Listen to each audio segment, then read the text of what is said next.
to this session 5 on AI and digital technology for operational hydrology. I'm Angela Corina, and I'm here with Johanna Korhonen from the WMO Secretariat. So welcome all of you from our side. As you see, this session is dedicated to hydrology. Because after the first scientific forum, we decided to give a greater emphasis to hydrology, also within the broader perspective of Earth system approach. So for this reason, the WMO Regional Association 6 has chosen to merge the scientific forum with the hydrological forum, which had been held in the past, but was interrupted during COVID period. So the goal now is to create a single integrated event that brings together the diverse area of expertise in a multidisciplinary and collaborative framework, which we believe will be more effective in addressing today's complex environmental challenges. So today, we will hear about innovative application of artificial intelligence that enhance hydrological modeling, flood prediction, water management, and decision support from continental system to local catchments. These presentations will show how AI can complement physical models, improve the speed and accuracy on forecasts, and support the development of digital twins for more adaptive water management. So together, this contribution highlights the transformative potential of AI in operational hydrology and the growing collaboration between science, data experts, national services, and also the private sector. We have 5 presentations. For each, we will take maybe just one question for the chat, if any. At the end, we will have a dedicated question and answer session for the audience. So please take note of your question and please ask them at the end of this round of presentations. So we would like to welcome our invited speakers, who are Thomas Vlasak, Czech Hydrometeorological Institute. Welcome, Thomas. Then we have online, I hope that Ilias, you are here with us, Professor Ilias Peklivanidis, SMHI. I see him. Hi, Ilias, again. Then I have the pleasure to have a green herring, Google Research. Then we have also online Professor Petri Alu from University of Turku. Petri is connected, okay, confirmed. And then, last but not least, we have Professor Riccardo Taormina, Department of Water Management, TU Delft. Welcome, everyone, and thank you so much for accepting this invitation to participate in this forum. So, let's begin. The first presentation with the title Czech Google Pilot, a case studies, will be delivered by Dr. Thomas Vlasak. Please, Thomas, and also would you like to introduce yourself before delivering your presentation, say something about yourself. Thank you. Thank you, Angela. I will add that I work here in Czech Republic as a hydrologist in one of our hydrological forecasting office. And my presentation relates to activity of Czech Hydrometeorological Institute in WMO pilot project in which Google explored how they can support national hydrological services with their global forecasting system and how they can use national or local data for training or improving their machine learning hydrological model. The Czech Republic was one of 4 countries participating in this project, and the only one from region 6. The main part of the project was handled by Google team, and Greiniering will talk about the project more. I will focus only on activities, the part of the project, what we did, also what were our expectations from the project, and our experience. So, what motivated us to take part in this project? We have got quite well-functioning forecasting system that is based on operating conceptual or physical-based model.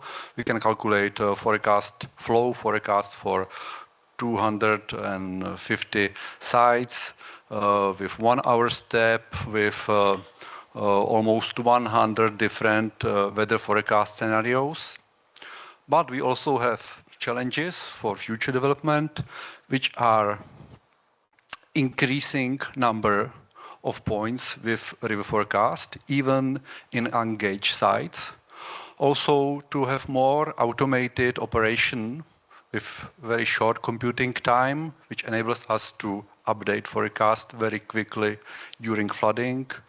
To cover also uncertainty of hydrological modeling, not only of meteorological forecast. And of course, to have better performance, higher accuracy of forecast. We are aware that with traditional conceptual approach, these goals are very, very demanding, time-consuming, and it will cost a lot of expenses. And we hope, we believe that that machine learning approach in hydrological modeling could be also solution of our needs. So, why cooperation with Google is beneficial or was beneficial for us? Well, I must admit that still we don't have we have only a lack of experience in this area of machine learning, hydrological modeling, and we don't have IT or AI team for this field. So that's why cooperation with technological, let's say, giant like Google seemed for us as a perfect opportunity to somehow get involved in this new field. Well, in addition, there were other advantages because the model that is currently used, the machine learning model that is currently used by Google, is available on neurohydrology.com. So we had a chance to do some own testing to train ourselves in working with the model, and also some recent research proved that machine learning models that are trained on very large scale of different basins from different conditions like Google has better performance than when you start machine learning modeling in specific, in particular one basin or in a small amount of basins like we have in the Czech Republic. Well, how the project went from our perspective. As I said, the role of our institution was mainly supporting work of Google team. We provided Google with attributes and metadata of all of our forecasting sites, stations, and also we provided discharge data series from the period of 1980 to 2023, and we add a bunch of real-time forecasts from recent couple of years for the purpose of additional evaluation. After that, Google team trained their model for new set of parameters and used our local data, discharge data, for, let's say, fine-tuning the model. And then they did a lot of very sophisticated benchmarking with many results, which will be in the report for WMO, and maybe Gray Nearing will talk about it. But we also had a chance to do some own assessment, let's say, because we obtained simulated discharge from Google's model, and we focused on comparison of our model outputs with Google's. We built up a simple web page where you can check all the hydrographs for all the stations. The website is under the QR code, which is on the screen. And we also calculate some long-term statistics like Nash-Sutcliffe or Klein-Gupta efficiency. If I may say one simple conclusion, it is that it is obvious that the performance, the skills of Google models is really remarkable. It's fully comparable with our conceptual model, which were built with great effort for a long time. And for half of the stations, the statistics were better for Google. For half of the stations were better for our model. So what else we can say about it? One interesting aspect, the performance of Google's AI model or machine learning model is more persistent across different basins, which means that yes, well, in some catchments, the statistics are better for conceptual model, but also there are quite many watersheds where the physical model, from some reasons, doesn't work, or the outputs are not sufficient. And in these basins, Google model remains surprisingly good, with much better statistics. And also, I would say that it seemed that the AI model was a bit more successful in calculating runoff during melting season. And definitely, it is much better in basins with significant influence of reservoirs.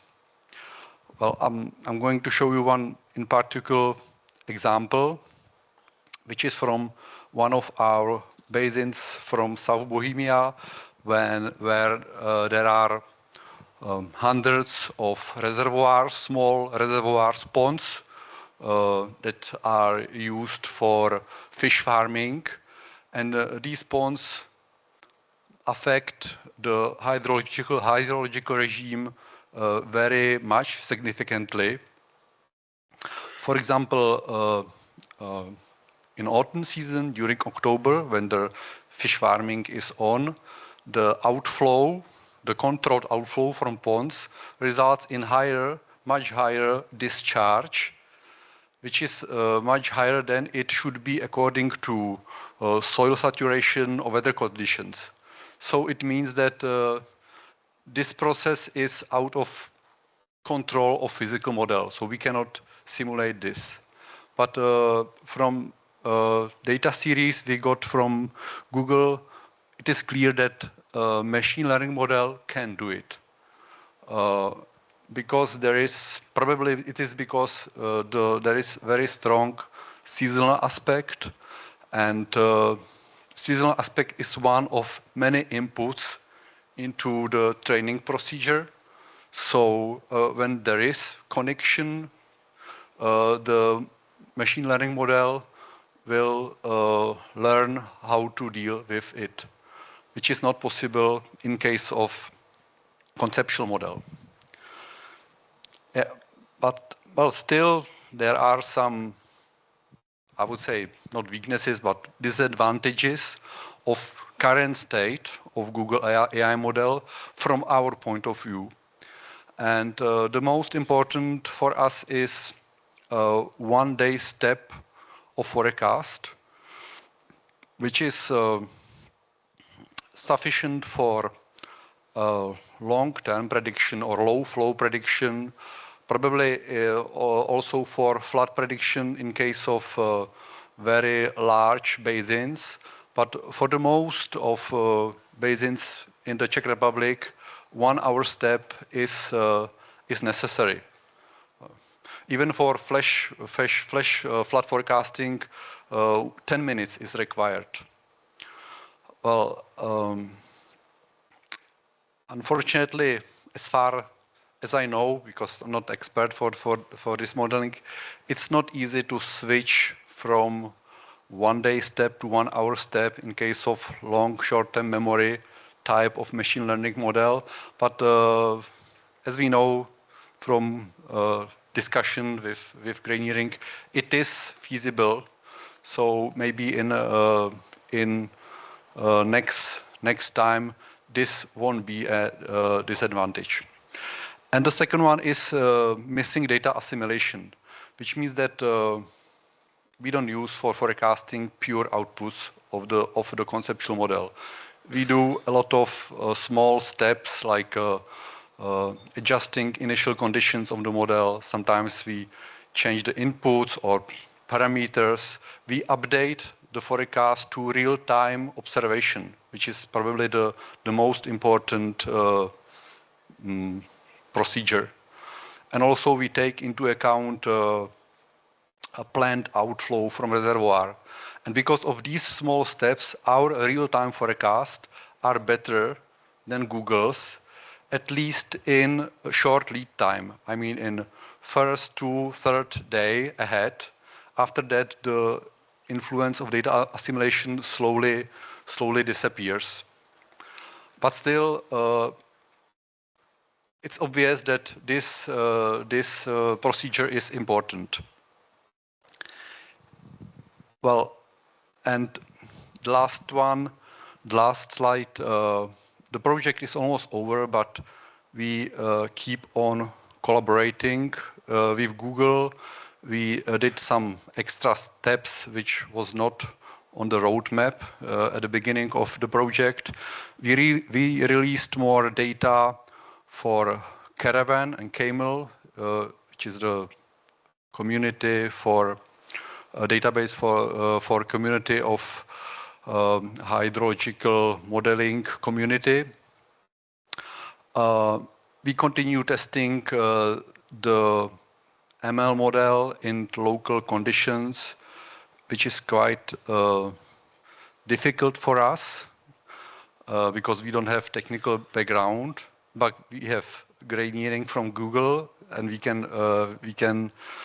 he's helping us, what we very appreciate. And also we prepared some kind of extensions for our DeltaRes Fuse, that is our platform for managing of hydrological models, displaying inputs, outputs. And this wrapper can, through API of Google Cloud, upload real-time forecast into our local system, which means simple that then in sites where both forecasts are available, we can overlay in one chart, one graph, forecast from Google, from our national model, and somewhere even from IFAS to have it in one place for hydrologists in duty and for warning decision makers. And my time is up, and I am at the end of my presentation. So thank you very much for your attention. And that was it. Thank you to you, Thomas. Thank you so much. It was very clear, very interesting. So I think that will be a lot of questions. Please take note of your question. We will discuss during the session dedicated also about the possible synergy with the other presentation. So thank you so much. Johanna, do you want to present the next speaker? Thank you, Angela. So we will move forward in our agenda, and our next speaker, Professor Ilias Pehli-Vanidis. We have met him in several presentations and panel already from Swedish Meteorological and Hydrological Institute.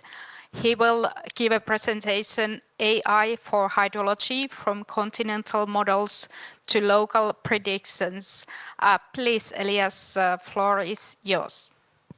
Thank you very much for the introduction and also for the invitation. I think that today at least, we hear a lot about the importance of AI for hydrological modeling and also hydrological predictions. Just to give a little bit of advertisement, we are running a session at the EGU conference. This is the second year we're going to run it with a focus on AI on hydrological forecasting. And this session has become was very popular last year, and we expect it to become even more popular this year, which highlights the fact that this type of topic is getting super interesting for many researchers and hydrometeorological services. From my side, I will not speak about data-driven hydrological models, something that a lot of people in our community are addressing very nicely. I will speak about using AI coupled with our process-based hydrological models in order to improve the predictions at the local scale. And the reason that we are still doing this type of coupling is because of political reasons, or even for reasons of bureaucracy, because I come from a national hydromet service, and it's very difficult to leave the old ways and go into something as a state-of-the-art, such as data-driven models. This is one reason. Could be also other type of reasons when it comes to the availability of observations for setting up this type of data-driven models. So if we go to the process-based hydrological models, especially those that they are running at the large scale, such as our model that runs at the pan-European scale, then we're going to see a lot of information when it comes to the performance of the model at the local conditions. We have river systems that these type of models are performing very well, but we also have other type of river systems that the performance is very poor. There are some examples here in Spain, and this is because there's a lot of human influence there with reservoir regulation, with irrigation in some other systems in Eastern Europe.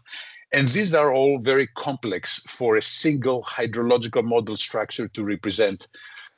And of course, when there is a model imperfection in the historical evaluation, then when we are going into the forecasting mode, that we know that the skill is dropping as a function of lead time due to limitations from the meteorological forcing, this is also going to get propagated and also amplified given this type of model imperfection. So this is what we are trying to tackle here, is to make this type of models performing better at the local conditions, and also to get a little bit more diagnostics why it's performing better and where. Actually, that was May this year that our paper in Nature Communications, Earth and Environment got published, where we exemplify how this type of hybrid AI-enhanced modeling concepts could give us some good results over the entire pan-European domain. We have access to about 2,000 stations over Europe with quite a long time series of stream flow data. And for those stations, we try to plug in, let's say, a post-processing method to our eHype process-based pan-European hydrological model. This type of post-processors were either statistical or based on machine learning. So we had generalized linear models, we had quantile mapping approaches, and then we had random forest and also LSTM. And then we tried to evaluate the performance of these post-processors on different type of attributes of the hydrological signal. So we were focusing on the performance when it comes to volumes, the total volumes, and also the hydrological extremes, so high and low stream flow attributes. And then as a next step, we wanted to understand which are these important features that can help us diagnostically have a better understanding of why and where we are performing better or worse. So this type of performance features were either coming from climatology or physiography, the hydrological regime, and also the anthropogenic impacts. So if you're more interested on this investigation, please check the paper. But this paper, that was the first phase of our investigation, was only targeting places where we have observations. So that puts the question of like how this type of AI enhancements perform under ungauged conditions. And as we know, there are a lot of river systems in Europe and also around the world that they are ungauged. So what we took advantage is a hydrological clustering that we did over Europe some years ago. That means that they are specific types of river systems that hydrologically behave similarly. And there are 11 type of regimes that we have identified in this previous work. And this is information that we took as a starting point when we were doing this investigation of the assessment of the AI enhancement under ungauged conditions. So we used for our ML-based post-processing a number of static variables and also dynamic variables. So static variables were coming from meteorological information, also some evaporative index, dryness index, and also physiography. We also consider this hydrological regime, which is an indication of the hydrological response. And in addition to that, we had these dynamic variables, which is precipitation, temperature, and simulated runoff, which we are trying to improve its error. In the results that I'm going to show next, we are comparing our what we call regionalized model is our global model that can take all this information, that is able to also predict at ungauged conditions. And we compare this regionalized model to the work that we did previously, which is post-processing at a single station, which is something that we call a single model here. And then the benchmark, which we're trying to improve, is the raw E-hype hydrological model performance. So let's move on and see how what the results showed to us. So here I'm presenting results is the cumulative distribution function of three different performance metrics. One metric that is focusing on the volumetric errors, and then we have another metric on the high flows, which is the Nassau cliff efficiency, quite well-known metric, and also we had the log transform Nassau cliff efficiency, which is actually targeting the low flows. So there we want for this volumetric error to be close to zero, which is this line here, while for the other two metrics we want the result to be close to 1 in order to have a perfect performance. So what we see here is that in all the cases, applying the post-processing, either as a single model or as a regionalized model, we have an improvement of the model performance to our reference, which is the raw E-hype model. Now the question is, if we are able to do an improved performance under the ungauged conditions. So we have been training the models in space and then time. And then there were also cases that we've been training the model at specific stations time-wise, and we were leaving another time period to do the testing, or there were stations that we were leaving out in order to do the assessment under ungauged conditions. So the most extreme scenario is actually shown here, the last column, where space and time are unknown for the models.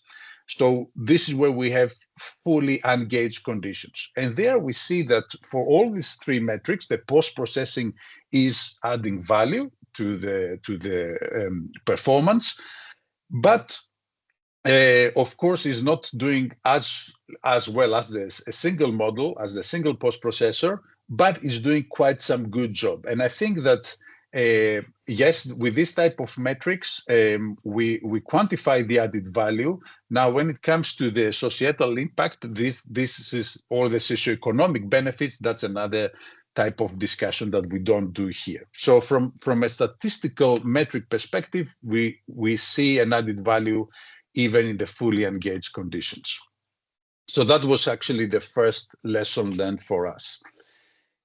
Now we wanted to see our process understanding in space. So we have been analyzing the spatial patterns. These are the patterns for the low extremes and the high extremes for stream flows for the stations that we are having. So this column is based on observations.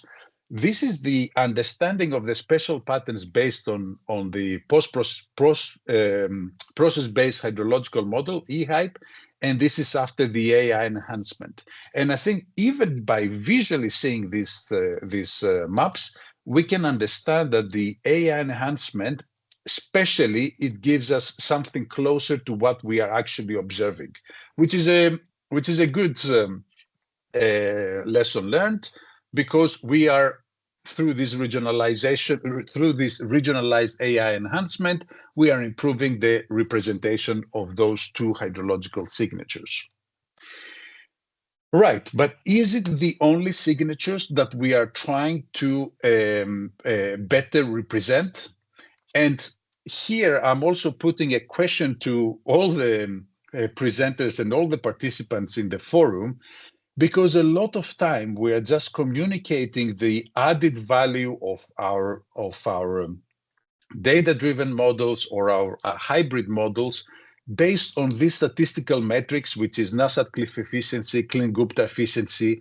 These are all statistical metrics that give us information about some aspects of the time series. But in hydrology, for at least 10, 15 years, the community has been promoting the use of hydrological signatures. These are diagnostic metrics which allow us to extract information of the time series. So beyond using the Nassat-Cliff efficiency, etc., we also use signatures such as the mean annual specific runoff or normalized signatures about the high and the low stream flows, but also this type of signatures that gives us information about the rising limb and the declining limb of the hydrograph. We have the slope of the flow duration curve, and we also have the range of Pardet coefficient, which gives us information about the seasonality. So what I show you here is a more in-depth analysis, which is done for the 11 clusters, so for the 11 hydrological regimes over Europe. And in the box for three signatures, this is the mean annual specific runoff, this is the Pardet coefficient, which is the seasonality over the year, and this here is the declining limb density, which actually gives us information of how the hydrograph declines as a function of time. So here, in every box plot that has the same color, the color corresponds to the 11 hydrological regimes. And then the box plot on the left represents the one coming from EHYPE, so the raw process-based model. The box plot on the right represents the results after the AI enhancement. And we see that for some of the signatures, even after the AI enhancement, the signatures are more or less the same, which is a good thing. We wanted to have that.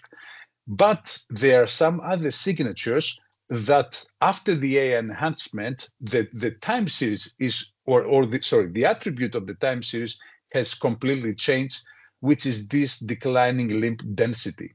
Now, if we transform these signatures into a performance metric for the signatures, which is actually depicted here, and we want this type of violin plots to be as close to the zero line as possible, then we would see for the case of the declining limb density that after the AI enhancement, the streamflow time series gets worse. So what we are concluding here is that after the AI enhancement, we see an improvement of some hydrological signatures, but there are other hydrological signatures that the signal gets completely off. And I think this is something for us to remember. As AI is not solving all our problems, it might also create some problems for us. Anyway, the last analysis that we did was to see the patterns of the mean runoff. Sorry, not the mean. It's the high stream flow extreme for E-hype and after the AI enhancement, even under the ungauged conditions. And here we're just plotting the values as a function of the longitude and latitude. So if we are comparing those type of patterns here, then we would see some different shifts when we are moving from west to east or when we are moving from north to south, which it's something for us to have in mind that we are getting an updated spatial pattern, which also means that maybe the process understanding that we have had from our models is also changing. So for me to conclude for today, these are three key messages. Firstly, is that this machine learning-based post-processing, it adds value both for gauged and ungauged conditions, at least for the statistical metrics that we have been using. It does provide an updated spatial pattern of the hydrological responses, but it also improves the representation of some of the hydrological signatures. And there I just put an asterisk because I think that is important when we are communicating these results through a scientific publication. We also highlight the limitations of the work. So failing kind of like results are also good results in terms of like pushing the science a little bit further. So next step for us, at least from the SMHI, is to put these post-processors in an operational mode and also start quantifying the uncertainty in these ungauged basins in a little bit better way. Thank you very much, and I'm looking forward to the discussion later on. Thank you.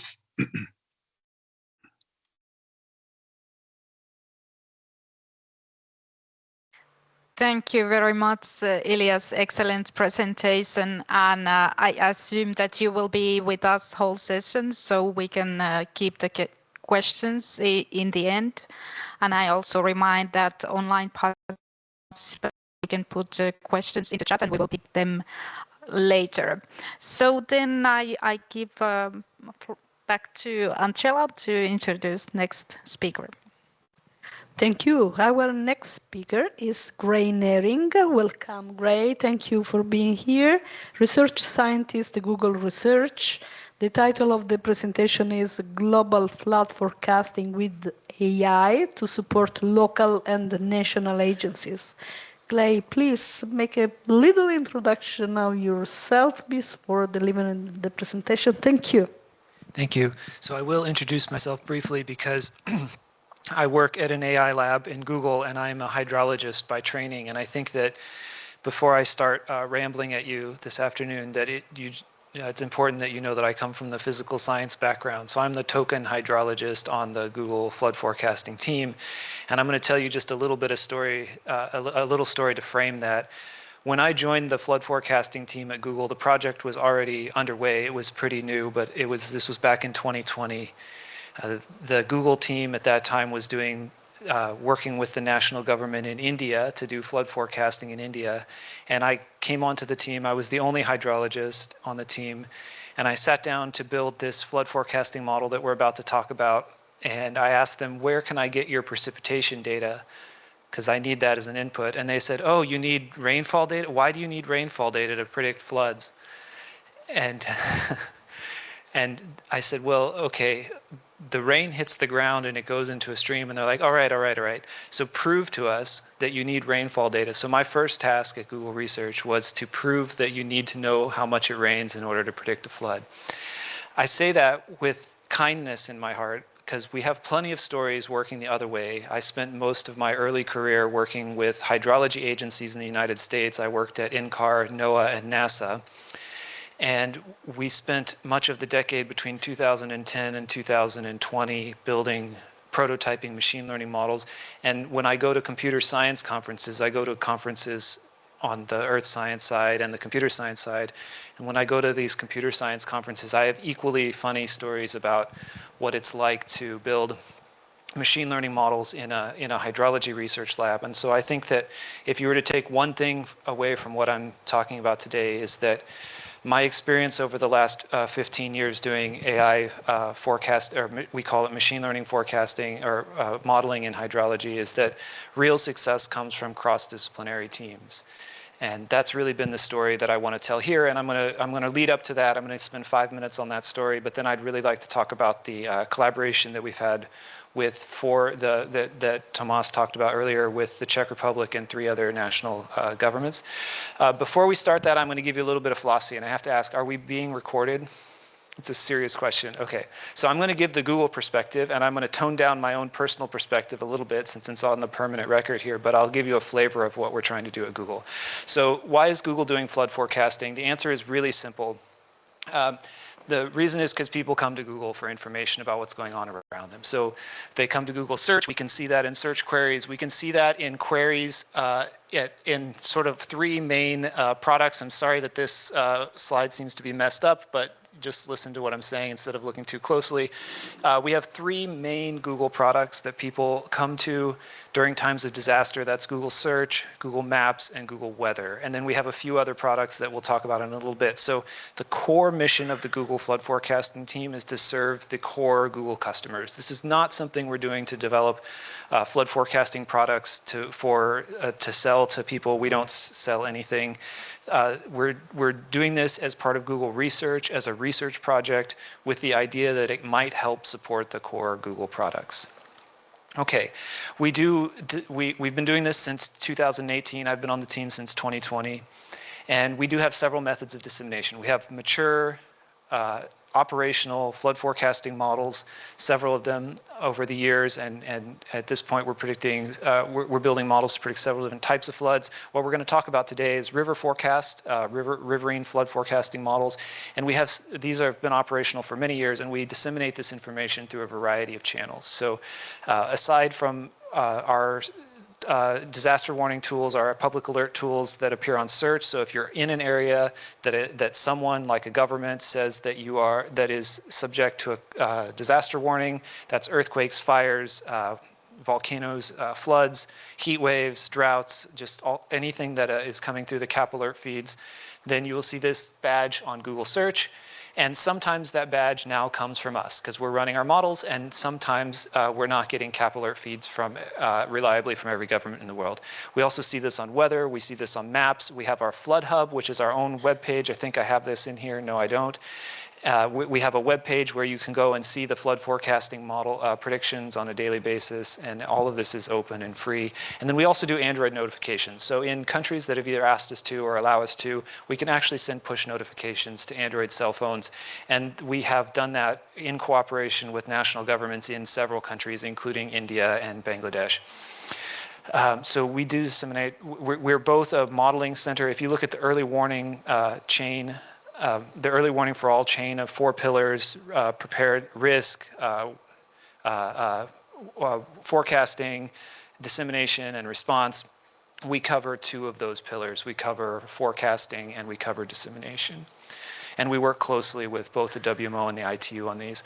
We have a range of forecast models that we run in-house. We have wildfire models, flood models, cyclone models, and weather models. We've heard about GraphCast today. I work on the floods team. Okay, so let's talk about this from a science perspective. Google's a global company, and we really prefer to work at a global scale. We prefer to invest time in research projects that can serve all of the global Google customers equally. We try our best to do that. And so this was the problem that we sat down to solve really early on in the project, many years ago at this point. And the problem is this: traditional hydrology models are best in places where they're calibrated using local data. The best, before machine learning came along, the best possible predictions of a river that you could possibly get was by having a gauge in the river and calibrating your model to that gauge. This was one of the only named problems in hydrological sciences. It was called the problem of prediction in ungauged basins, and that's how to take models and use them to make actionable predictions or reliable predictions in places without streamflow gauges.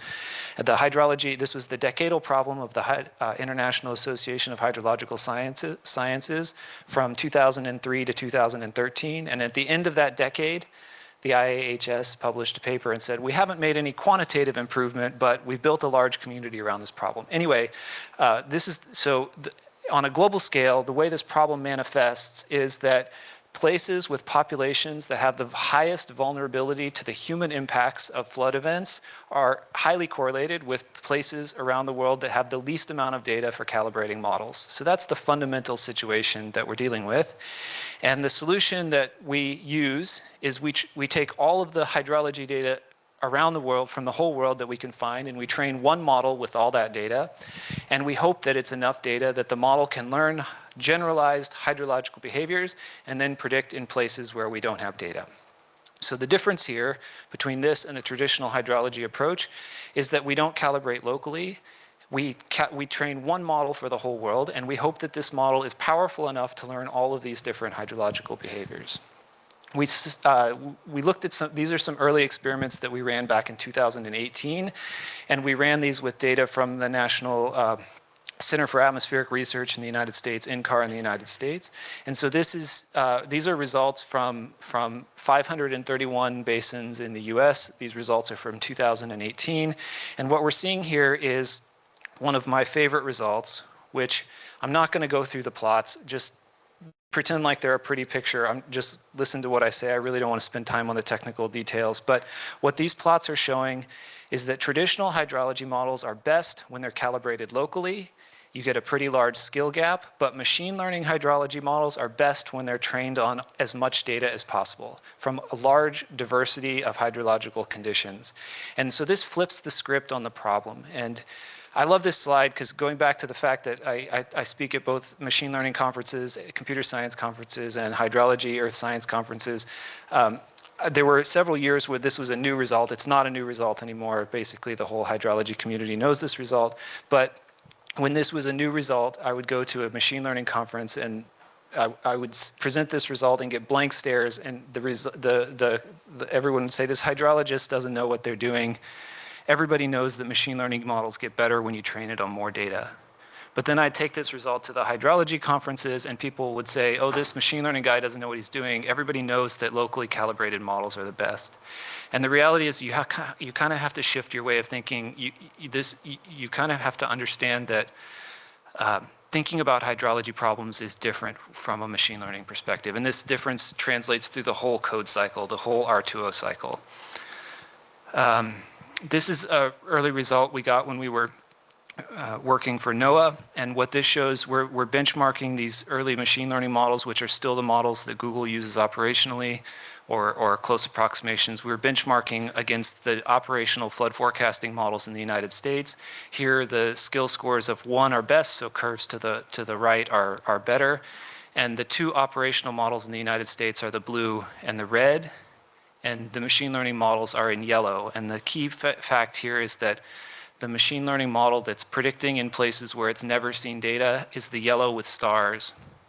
And the United States National Water Model in blue and the United States RFC River Forecast Model in red are calibrated locally. And so these machine learning models are able to get better predictions even in places where they haven't seen data, on average, better than places where the traditional models, even by a very sophisticated agency like NOAA, have been locally calibrated. So this really represents a step change in our forecastability, and we want to be able to take that step change and provide it, use it to provide actionable flood forecasts for the whole world. So that's what this looks like. This is our flood hub. You can go there. I'm not going to waste time. It's a web page. You can go there. We do daily predictions, which, as Tomas said, is not sufficient for operational agencies in sophisticated operational agencies. But again, our goal is to serve populations that are not currently covered by government warnings. If governments give us warnings, we can show those to our users. It's in cases where they don't give us warnings that we have problems. So this was a snapshot from a few weeks ago, and the colors represent what we think is going on in terms of flooding severity around the world. You can go there now on your phone and see the flood hub. Okay, so I want to talk about the value, this WMO pilot that we worked on with the Czech Republic and Uruguay and others. How much time do I have left? I don't see the timer. No problem? Okay, perfect. Okay, so there's two key takeaways from this study. The way this study worked is we partnered with WMO leadership, hydrology section leadership under CIRCOM, and we partnered with 4 member states, Czech Republic, Uruguay, Vietnam, and Nigeria. And those countries shared data with us, and we produced model predictions by training our model with that data, and also model predictions by training the model without the data.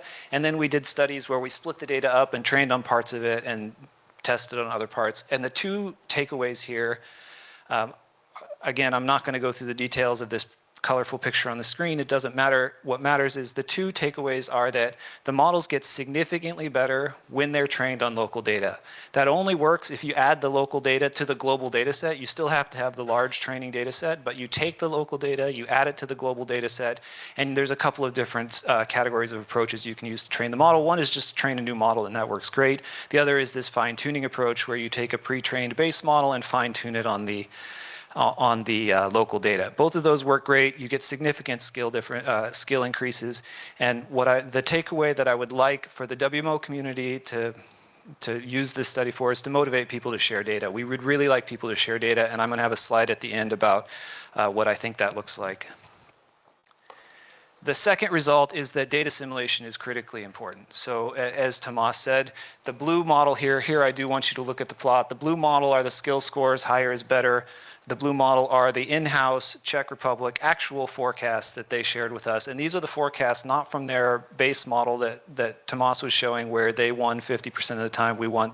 They always win because this is their model with data assimilation. What is data assimilation? That's where they take the stream flow data and they use it to adjust the states of their model in real time. So this adds a layer of complexity to the forecasting problem because it requires a constant, reliable data stream of real-time stream flow data. That's what's missing at a global scale, and Google cannot do this because we don't have access to real-time data streams around the world. The best we can do is have access to frozen data sets to train our model. So if you have access to real-time data streams where you're getting actual sensor data on a lag of maybe hours or days from sensors in rivers, you can apply that data assimilation to your model and you can get much better predictions.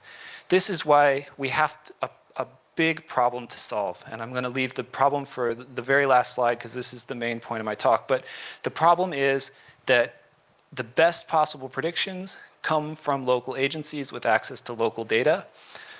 Okay, we're going to put a pin on that and come back to it. Okay, so Google's strategy is partnerships. We've built this flood forecasting model. We want people to use it. I would really love for people to use our model. We've open sourced everything. I'm just going to go and skip to that slide. Yep, the last slide. So we've tried to open source everything. So here's the thing that I'm not sure I want on recorded video, but I'm going to say it anyway. My personal goal working at Google doing hydrology is to privatize, we're spending ad dollars to do hydrology research that is hard to do at an operational agency. So it is hard for an operational agency to say, it's not impossible as Ilya showed, but it's a lot of operational agencies around the world don't have the capacity to take on a new research project to understand whether fundamentally new technology should go into the staging model, for example. There's an operational model, there needs to be operational continuity, and we're talking about a fundamentally new technology.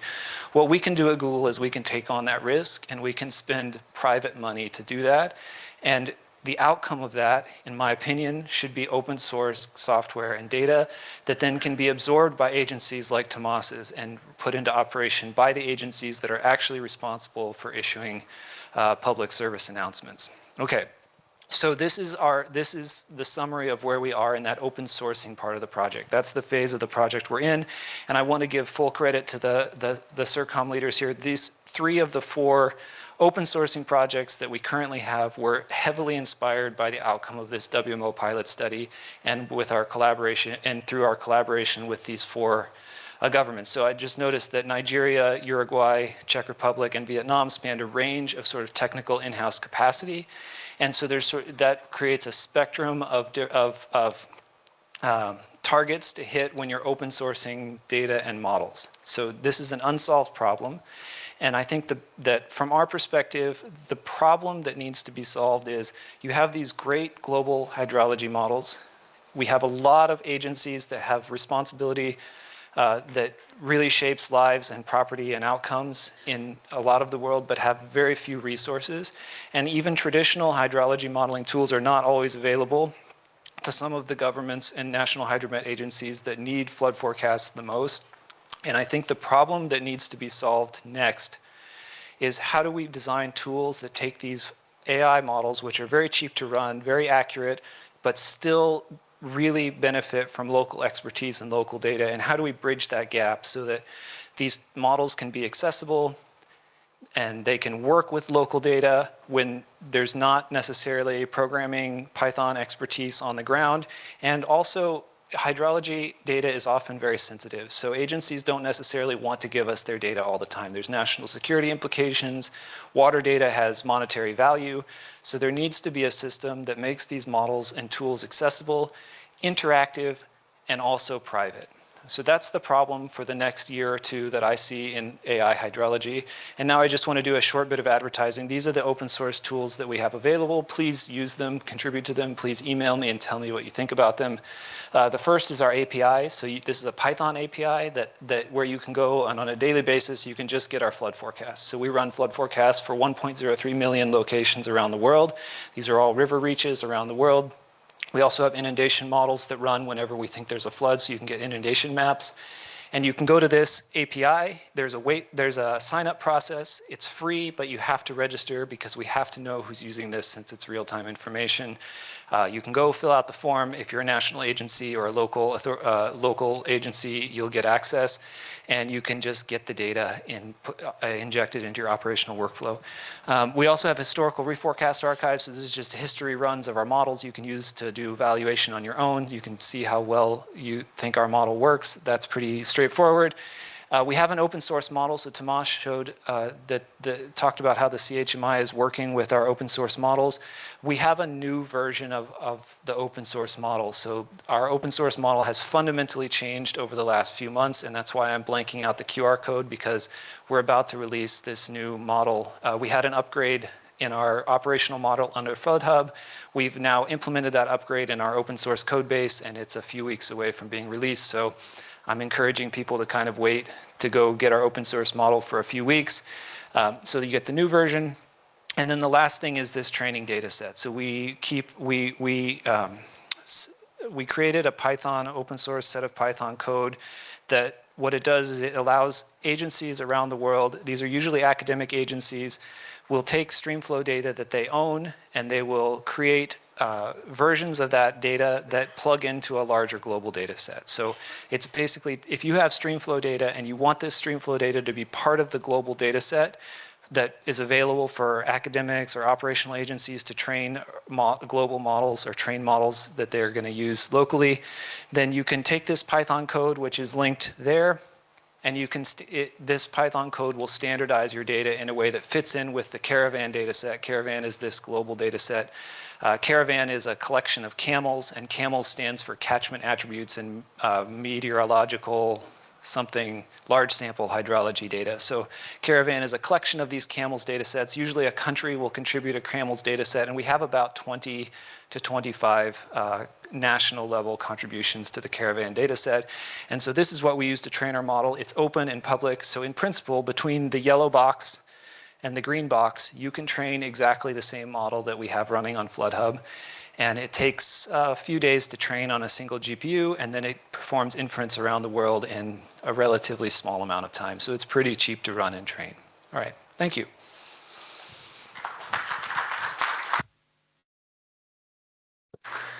Thank you, Tom. Thank you so much, Grape, for sharing your vision. I think that the discussion after will be really interesting. In the meanwhile, there is a question on in the chat that I'll pick now. The question is from Riccardo Taormina, is one of the speakers that is going to intervene in a few minutes. Is the new Google open source model the distributed one? It is not. Please use my microphone. Right. So that's a great question. We have two models. The one that's under FloodHub is a lumped catchment model. I didn't describe our model at all. I apologize. It's documented on our team's website and through academic publications if you care. Our model is a lumped catchment model. It doesn't have a river routing model. But who asked the question? Right. So what Ricardo has noticed is that we've been going around to scientific conferences recently talking about a distributed model where we model subbasins and then we have a river network. That's still in the research phase and probably will go live sometime next year. But thank you. I see already a lot of possible synergies and among your presentation, and I was thinking that maybe I can ask Ilias to think about a question to for Gray, and Gray think about a question for Ilias, because you touched at the very similar point about the added value on the engaged basin of the machine learning model, and also you both touched the problem of data assimilation. So there are several points that we can explore together. Okay, in the meanwhile, Johanna, to you. Thank you, Angela. So we will continue with our program, and our next speaker is Professor Petteri Alho from University of Turku, Finland, and he will talk about the Digital Waters flagship program.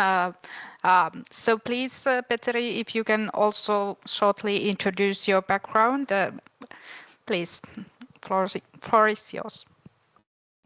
Thank you.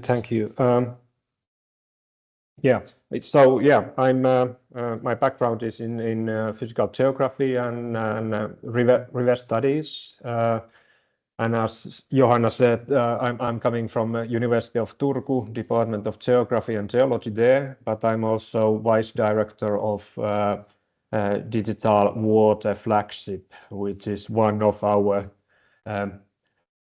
flagships here in Finland. That's the largest funding or largest project that our Research Council of Finland are funding. Totally, we have 14 of those, loads of medicine and technology, but there is just 2 related to natural sciences. One is related to forest and one is ours related to water. Do I share my slides or how it goes? Sorry. Please share at your end if it's possible. Yes, it is.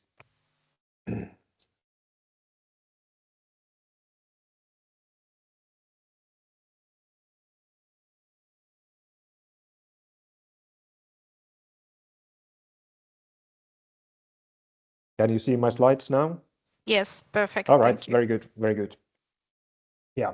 So what I want to do today is shortly introduce this Digital Waters flagship, and then I give a couple of examples what we are doing and what directions we are going. So we have 3 universities here in Finland, University of Oulu, University of Turku, and Aalto University, and then 3 research national research organizations: Finnish Environment Institute, National Land Survey of Finland, and they research organization called Finnish Geospatial Research Institute, and then we have Finnish Meteorological Institute. So these 6 organizations are members of Digital Water Flagship. Total, we have more than 150 project personnel, starting from principal investigators, different type of researchers, professors. We, for example, get 2 tenure-track professors in Turku, and third is actually coming, and same thing with other universities. We have 4 + 4 years program. So we just started, so there is less than 2 years behind, and first 4 years is 12.5 million euros from Research Council of Finland, and then organization should also have other half contribution to the flagship. And top of that, we got actually very large PhD program called PhD Pilot. So altogether we have in consortium we have 60 PhD researchers. They just start this year, and actually right now I'm in Aalto University, and we have our biannual seminar here, and that's why I couldn't do Prague this time. We have 2 days seminar, including PhD postdoc presentations here. So the program itself is rather large and long lasting. But what are our goals? We do want to secure water in many perspectives. We want to become top level water research cluster.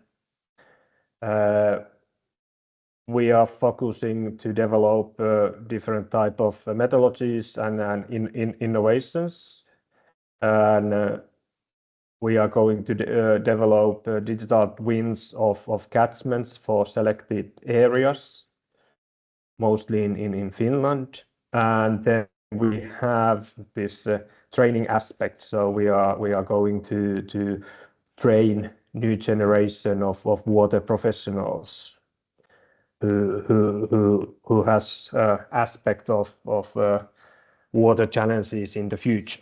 So those are our goals, and we have built up 5 different research teams. So we have hydrosphere processes. We do new observational systems. I just give examples that we have data scientists, we have researchers in robotics, AI, etc. We have different teams in integrated analysis and modeling. We do generate digital services, platforms, and also business applications in the future. And we want to create transformative water management. So this is actually very large scientifically or area-wide setup, from physical sciences to the social sciences and basically almost everything between those related to water, of course. We do have a multi-stakeholder approach. So business with business partners, mostly national business partners, we co-develop new projects. We do have collaboration with PhD education. We are aiming to spin-offs, innovations, etc. National collaboration or cooperation.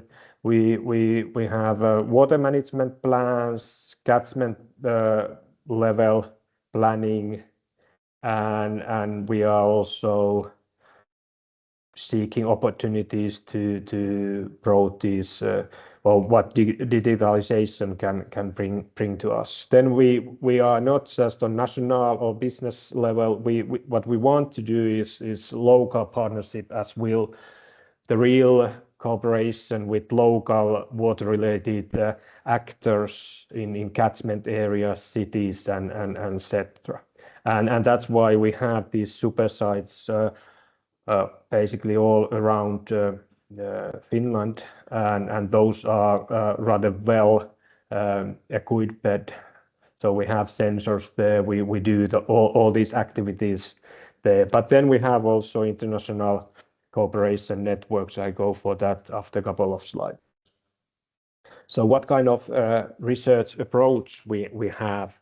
We do critical zone and source to sea aspects. So most of the, well, most probably many of you know critical zone aspect, that most of the actions are taking place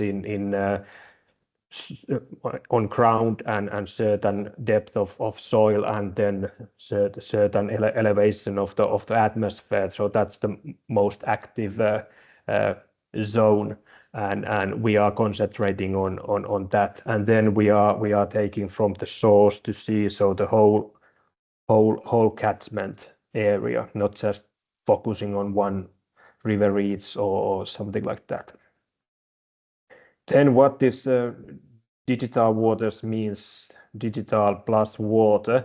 So digital twin is what we are aiming for, where we are building up real-time, long-term monitoring system on these super sites, and also try to put those on national system, not just project-based monitoring, but that they will be last longer than our project. And the new generation of solutions, digital transition of analysis, including AI and so on. Then optimum or sustainable solution for water use is also one of our main issues. And then at the end, try to do a bit better place of the world for water security. We have recognized short-term and medium long-term impacts. So hopefully our digital waters research team actions, they do have impact, for example, on our hydropower operations, but also nature-based smart urban water management and so on. And then in medium long term, we do have impact on water regulation, water laws, at least in national level, but hopefully also in some cases in European level as well. Then we do have rather large DIVA ecosystem, and that means that already at the application phase we recognize, we contact multiple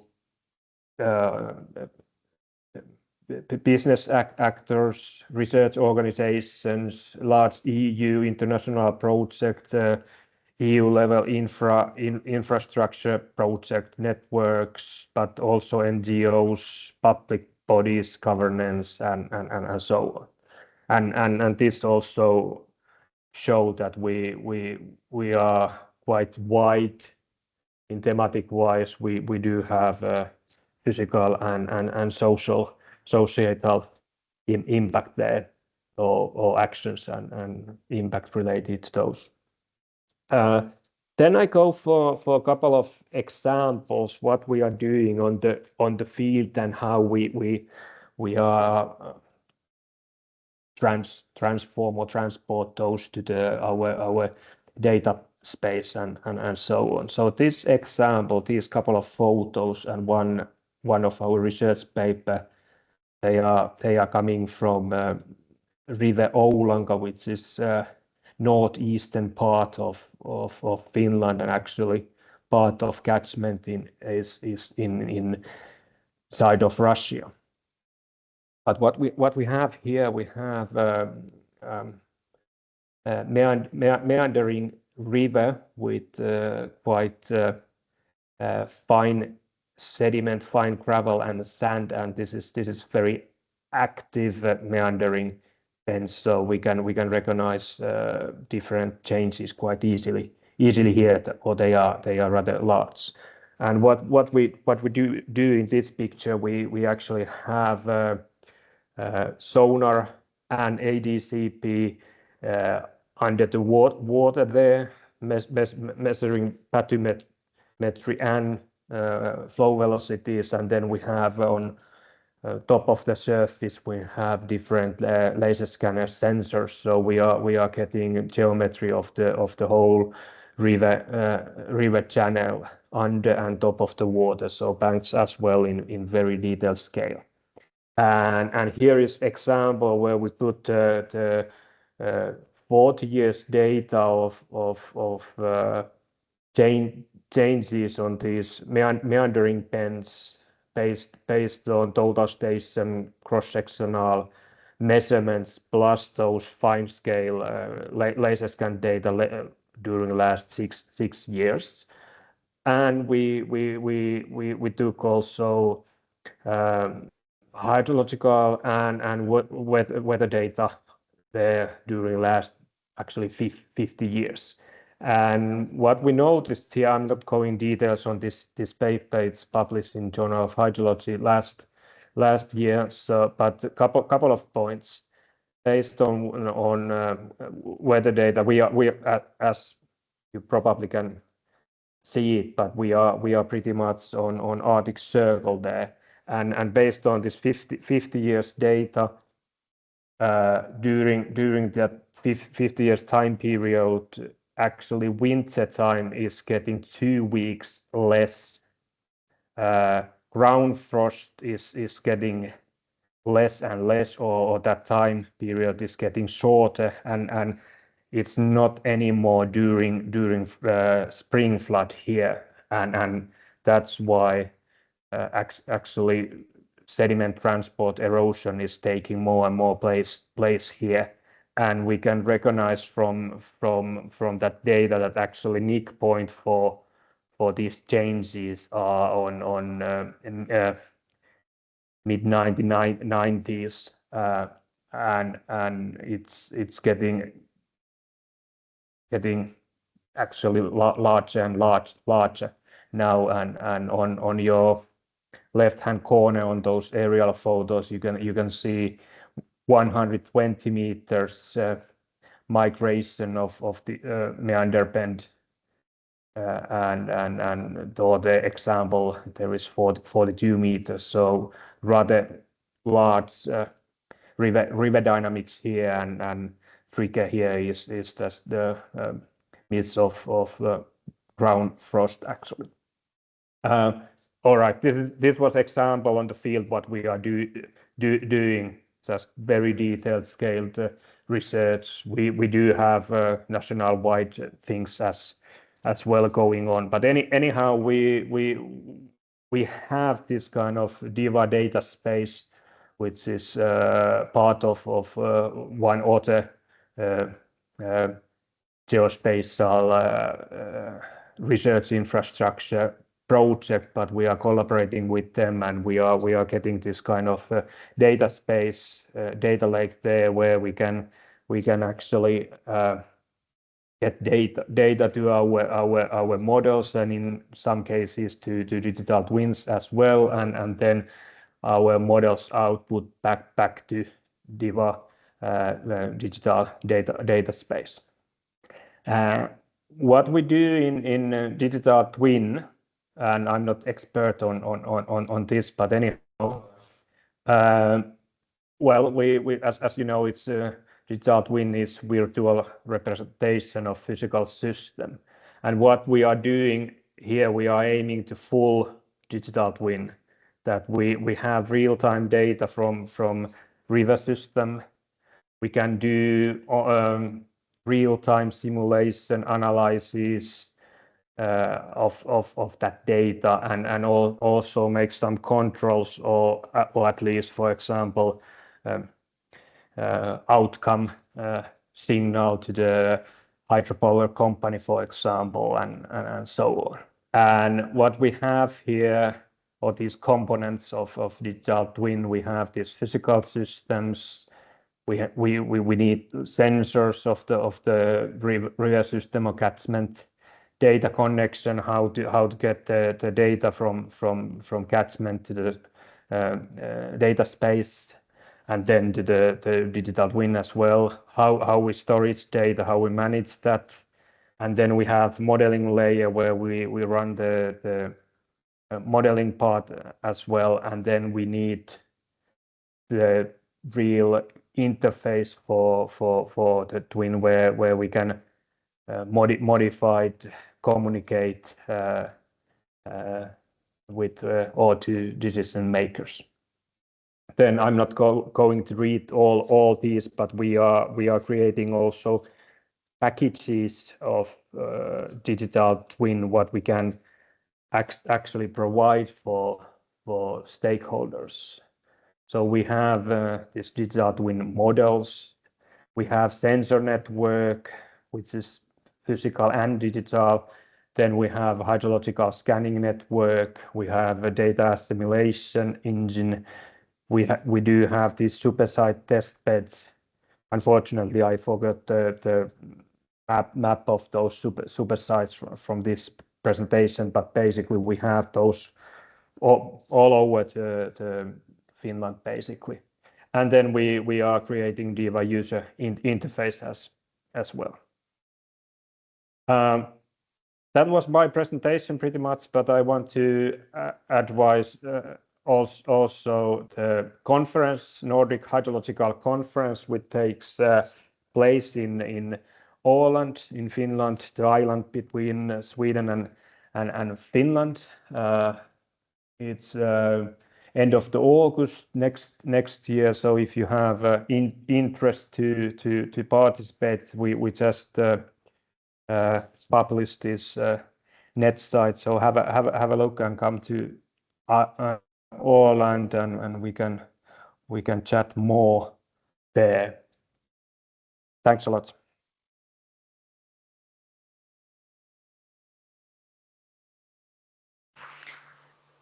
Thank you very much, Petteri. Excellent presentation. I understood that you need to leave after your presentation, so maybe we can have one or two questions now, or can you stay until end of the session? Sorry, I'm running a little bit late actually, so if we can do it now, I would appreciate that. Okay. Yeah. Then we would have time 1 or 2 questions. So in the audience, if you have questions, or do we have a question here? Or email to me, or if you want to collaborate with us, please. We are very open to do collaboration, and all those super sites that we are building up. It's basically open data. We do have rather nice time series of, for example, changes in fluvial geomorphology and so on. So if afterwards, if you start thinking about it, that do we have that kind of data, please contact us, and we can continue conversation about potential collaboration. I think my co-moderator would like to ask something. Angela. Yes, hi, just a quick question. The concept of digital twin is, hydrological digital twin is ambitious. So I didn't catch which part of the digital twin are already operational and which are still under development. If you can just elaborate a bit on this. Thank you. Okay. we are right now building up the sensor network. Some of them are already built up, and then actually University of Oulu, they are building up the digital twin interface actually, and I think actually the furthest such as the most readiness is in this data space, so that the whole system is basically ready for data storage and sharing. But as I said, we have run less than 2 years, and we don't have any fully function digital twin yet, but hopefully after a year our situation is quite different. Thank you, Petri, very much for your presentation and taking the time. And I wish you a successful DIVA meeting and greetings to all. So, thank you. Angela, back to you. Bye. Thanks again. And now we'll move on with Dr. Riccardo Taormina. He's joining us online. I see already his presentation ready on the screen. The title of the presentation is a graph neural network accelerating 1D and 2D flood modeling. Riccardo, the floor is yours. Please make a brief introduction of your background. Thank you. Hi everyone, I hope you can hear me. I'm very happy to give this presentation, although I couldn't make it to Prague. I am an associate professor at TU Delft in the Department of Water Management, and I basically work at the intersection between AI and water. Not just hydrology, is a little bit broader than that. And I'm going to present essentially the work of 2 of the PhDs that I had the pleasure to supervise in this past 5 years. And as you can see, is about flood modeling 1D and 2D. Okay, so it's about graph neural networks. And the first thing that I want to show you is why do we need this type of models. Some of you might be familiar with it, because GraphCast, for instance, is based on this. Also, AIFS is based on this. And basically, graph neural networks are deep learning models that can process graph data in a much more seamless way, which is very, very important for certain type of problems. And if you think about flooding and we look at the urban flooding, then we know that indeed we rely a lot on urban drainage networks. And this is indeed a network. And if you want to process any data in this network to make, for instance, prediction of flooding or any other type of prediction, if you want to use, say, a traditional model based on, let's say, a multi-layer perceptron, that would be the easiest type of deep learning model you can think of, or even random forest, then unfortunately we have to give away all the precious network information that we have because these traditional models cannot digest it. So basically, we have to steamroll away this important structure that we have in the data, which is also very much linked to the physical process that we want to model. And we have to basically pre-process the data to make them in a let's say, tabular format before we can feed this to this model. And this means that we are basically working with a lossy representation of the data and the problem.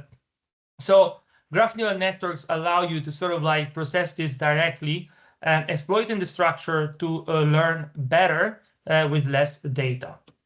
Also, this was mentioned by Grain Ealing as well. Now we know very well in hydrology and related field that we should train as much as we can deep learning models, machine learning models on as much data as possible. And this is also a problem when it comes to urban drainage system, for instance, because we might have several networks, but each of these networks only has a few sensors installed. So it's a much better idea to sort of like use a model that can indeed learn these shared representations like the LSTM does for LAMP catchment in hydrology.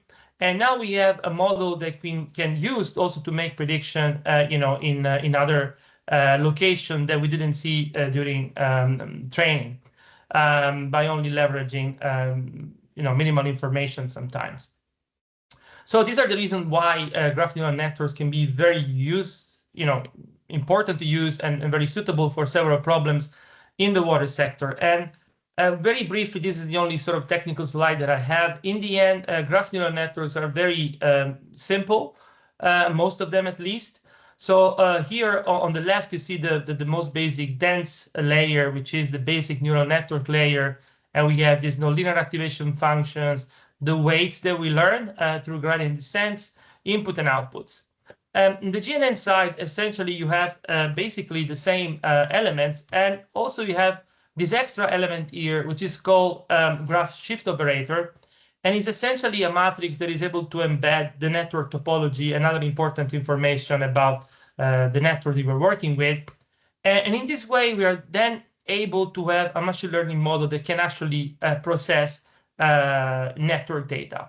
So you can think of it, for those of you with a more technical background, as a generalization of the convolutional operation that we use for regular grids with convolutional neural networks to these, let's say, graph alternatives.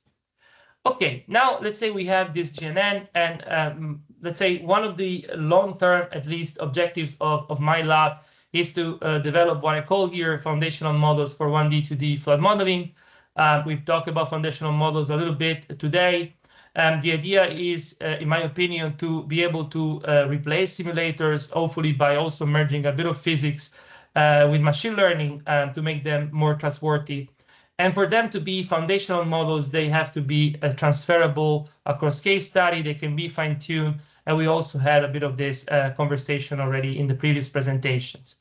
Now, we are definitely not there yet, but we are been experimenting with surrogate modeling.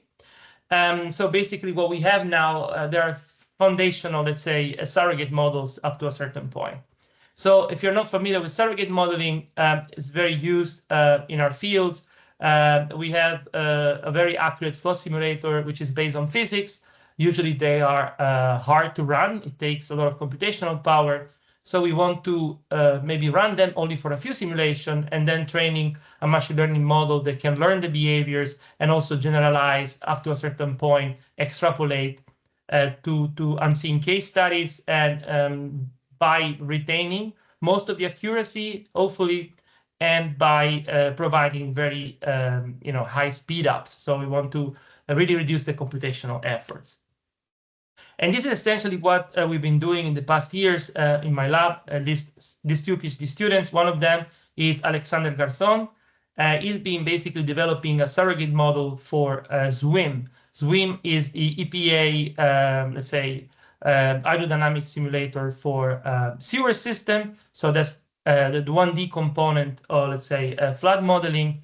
So SWIM, what does it do? So you have a network, you have rainfall or sometimes runoff, and then you have some initial condition in your network, and then you can predict indefinitely long simulations in which you are able to determine the hydraulic heads, so the water level in all the nodes and the flow rates in all the pipes. So in this way, you can do, for instance, flood simulations and so on. Now, Alex developed a surrogate model of this, which basically takes in almost the same inputs and outputs. It has this kind of common encoder processor decoder architecture, which I think also used by GraphCast. It's kind of typical with the graph neural networks used for physical problems. And now that we have this model, we can see indeed that we tested on a couple of case studies in the Netherlands, and is indeed able to provide better surrogation. Do you see it properly? I see there's maybe a very strange glare on the screen. Can you see the slides properly? Or it's... Yes, we see. Okay. To me, it looks like a big glare, sorry, on my other screen. I will go back to this screen.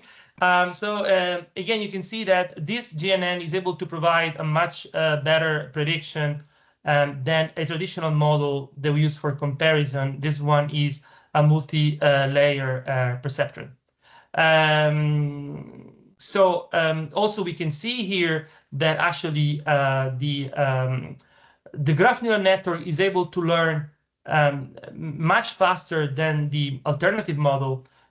Basically, as you can see, with one simulation is able to do better than what the MLP does with 40 simulations. And why is this? Is because indeed we are now digesting the graph, and the graph adds a lot to the learning process, and we are not getting rid of it like we should do if we employ MLPs or even random forest, gradient boosting, and so on, which is very promising. Now, we went deeper into this investigation, and we saw, for instance, that it's very important to have sufficient depth in your deep learning model. By this, I mean that, in graph neural networks, the deeper the model, the more neighbors you can aggregate to then make a prediction at any specific node or any specific edge. Why is this important? Because if you consider the simulations in urban drainage systems, within a time step, you have water coming from 5 or 6 or 7 nodes upstreams that you need to consider in order to make an accurate prediction downstream. And you can see that's why we have an improvement in performances as soon as we add a sufficient depth to our models, which can capture then the actual dynamics that we have in the urban drainage system. There is a trade-off between accuracy and speed up, of course, but we see that, even with, when we reach the best accuracy, we can still have speed up between 1,000 times and 10,000 times with respect to the original model, which is indeed what we wanted to do. Let me double click on this. So you can see here for one of the node downstream. So this node is very close to the outlet of the urban catchment. And you can see that if you only have one layer, or let's say a shallow GNN, we are not able at all to capture, the dynamics that we have in this hydrograph here for this specific node. As soon as we are able to go deeper, and then we see that indeed we have a very good prediction with respect to the original model that we want to surrogate. Lastly, I mentioned before transferability as a very important capability for our models. And here you can see for a case study in the Netherlands, in the city of Utrecht, that we are training our model on this side of the network that you see here in blue, and we are able to basically transfer without fine-tuning to another part of the network, which we didn't see during training or validation. And we also see that we can train on multiple completely different, let's say, urban drainage system at the same time. And this indeed, strengthened our initial, let's say, understanding that has done, for instance, by people working with rainfall runoff modeling. The more system we have, the better it is, and then we can maybe indeed build something that we can call foundational that can transfer to very different case studies. Okay, I will quickly move to the 2D part. So this is like spatial flood modeling, spatial temporal flood modeling, and this is the work of another PhD, Roberto Bentivoglio. So in this case, we are surrogating Delft 3D from Deltares, but you can use the same method for any type of let's say hydrodynamic models of choice. And what he developed is essentially a GNN-based version of the finite volumes method that we usually employ to solve the shallow water equations, which are, of course, at the core of a hydrodynamic simulator based on physics. So you can see here indeed the sort of like match between the update function of finite volumes and that of this specific GNN, and also between the original finite volume mesh of finite volume method with basically an identical dual graph representation that we can then feed to our graph neural networks. Let me show you how this model will work. So you can see here a case study in the Netherlands. As you know, flooding is a big issue, and a lot of the populated area is protected by dikes. So the case study that we employed for the PhD Roberto was dike breaches, although the model can generalize also to other type of floods with minimal augmentation, I would say. Now, this is a synthetic case study. You can see here there is a dike breach at this point, and you can see the spatial temporal evolution of the flood of Delft 3D. And then you can see on the second column what we do with our model, and here you can see the difference. So it's actually quite a good match. But of course, these are synthetic case studies, but we see that we can transfer the representation learned on completely random case studies to real world case studies. So this is a dike ring in the Netherlands. That would be an entire area completely surrounded by dikes. So this is, I think, the area between Utrecht, that it's here, and Rotterdam, that should be here. And you can see that when we measure in terms of CSI, for instance, which is the most, let's say, widely used metric, the critical success index classification metric for spatial flooding, we have very good result because the maximum is 1, and with the minimal fine-tuning. So we only use, let's say, one simulation from this case study, and we can indeed have this very high result.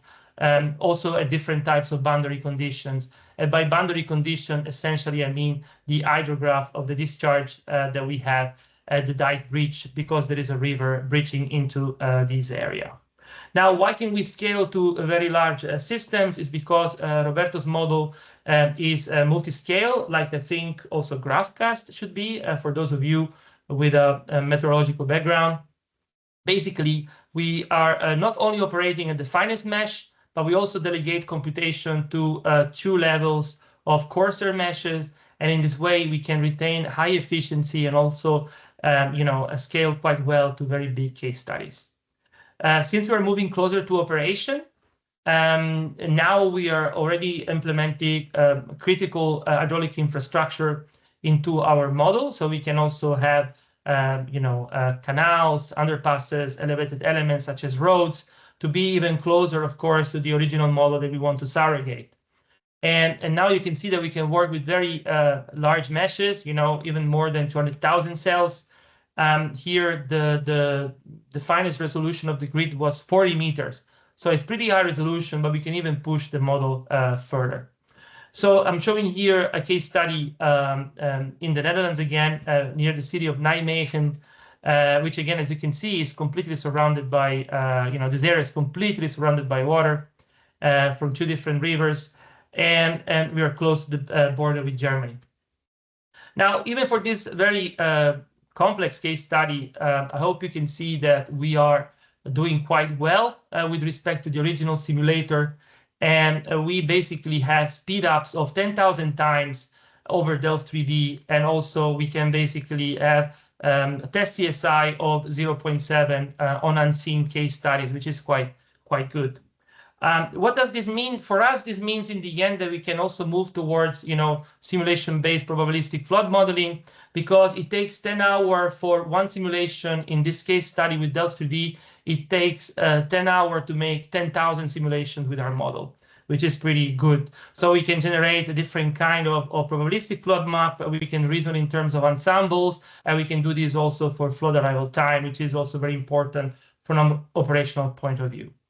Almost done here. One thing that I want to mention, which is quite interesting, is that once you start making these, predictions in the wild without any ground truth, because if you make 10,000 of them and you want to replace a simulator, then you cannot expect to be able to, test against all of those. There is a nice thing that we can do with our model, that we can especially compare the mass conservation error that our model gives, because we know how much water is coming into the domain, because we suppose that we know, of course, the boundary condition, and we see a very nice link between the performance of the model and this mass conservation error in terms of spatial flooding. So this means that we can filter out simulations that we don't think are good, but we don't have, of course, we don't have this comparison, but we can resort to this average relative mass error, which we can always compute. So we can filter out those simulations which are not good enough. So let's say we make 20,000 simulations and maybe 10,000 of them, they don't have a good mass conservation error, then we can remove them. So we are, the prediction that we keep are more reliable. And this is also something that I think is important when you are predicting in the wild. Okay, almost done. I mentioned before the past foundational models. As I mentioned before, we are not really there because I believe no foundational model is a foundational model if it doesn't digest real-world data. If you want to model the spatial-temporal evolution of a flood, it's very likely that you will never have real-world data. maybe, I don't know, 100 years from now, if new sensors come available. So I think simulation will still be useful to learn, let's say, this dynamic behavior based on physics, or you can even put the physics inside the model up to a certain point. And then, though, we can then fine-tune with whatever real-world data that we have. So we have a curriculum learning strategy, I don't know if you heard about it, which is actually quite flexible and allows us to kind of digest, data in different ways. So ideally, I will secure some funding also with the help of partners such as Deltares, so that we can move forward towards this direction. And last thing, I'm also not promoting a conference, but the session that we have on deep learning in hydrology. You can see people there from ECMWF and also Google and other people that you may know. So if you are interested in showcasing your work, we're very happy to host it. Thank you so much. Thank you. Thank you. Thank you so much. Okay, without further ado, I think that we can start our question and answer discussion session. Please. Yes, thank you, Angela. So thank you very much for all speakers. So as we mentioned, we will take questions now. So I ask audience to request the floor in the hall and also online. And I see a hand raised in middle, please, and then after that, Niklas.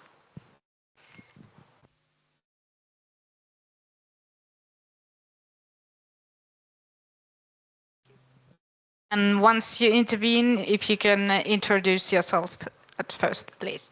Hi, my name is Irene. I work at the Danish Meteorological Institute. And I have a question for, I think it's Greg. Was it Greg? Okay, Greg and possibly Ricardo. It's about rainfall. So I'm not a hydrologist. I'm an atmospheric physicist, and I focus a lot on rainfall and on modeling rainfall. And I'm always wondering, so I could relate very much to the phrase in the beginning of your talk about kind of the communication issues, let's say, between weather and hydrology in trying to explain the importance of the accuracy of rainfall for flood forecasting. And I noticed a similar disconnect within my own weather service.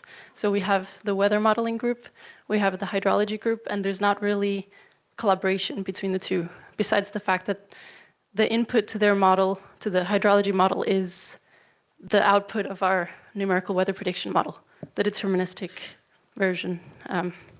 So my question to you both is, what is your feeling about the accuracy of the rainfall input that goes into your flood forecasting models? Is there a need to make it better? And it's an honest question, because often the answer is, but the rainfall is accurate. I mean, we have what we have, and we put all our efforts in the development of the, say, downstream hydrological model. So the largest source of uncertainty in, to some meaningful approximation, all hydrology modeling, okay, maybe not all, but is the rainfall uncertainty. This is what defines our limits of predictability. And so if I look 5 years into the future, the world that I hope to see are things like the Earth system model that we saw earlier today. I think that if we had I think that machine learning unlocks something that's going to be really cool, and I expect to see it in 5 years, where we have a single model that's the atmospheric model like GraphCast coupled with the flood model. And I think the value there is, so here's how I see just from a little bit of cynicism, maybe to overstate it a little bit. The weakest part of a hydrology model is the rainfall. It's let me say it again. Rainfall is one of the hardest variables to estimate from a numerical weather prediction model because of the subgrid cloud formation problems, things that everyone in this audience knows better than me. It is the main source of information to a hydrology model. So we take one of the weakest variables from the upstream chain, and it becomes our most important variable. But then at the bottom end of our chain, we have really, really good data. So if you compare machine learning models that are designed to predict spatial precipitation versus streamflow, the streamflow data is extremely high quality data. And so I can see a world where we have these end-to-end system where we train on all of the data, stage 4 radar, global precipitation monitoring, all of the good data that's going into data simulation for these weather models, but also the hydrology data, soil moisture, stream flow, and I think we would get better predictions of everything when we hit that world. Yeah. Can I just ask on to that? Is there a path to do so? For example, within Google Research, to kind of unite the flooding forecast group, research group, with a group that's very much focused on the atmospheric variables? Yeah. So I'm based in Zurich, and there are 2 members of the flood forecasting team in Zurich, and the other member, whose name is Martin, just flew to Tel Aviv to work with the GraphCast team.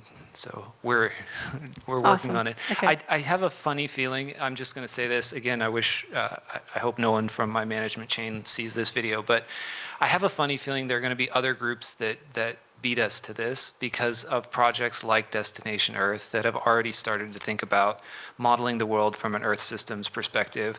And I'm just going to go say this sort of sensitive thing right here, which is that private companies like NVIDIA and Microsoft and Google maybe have gotten a little bit of a head start on building these AI weather models.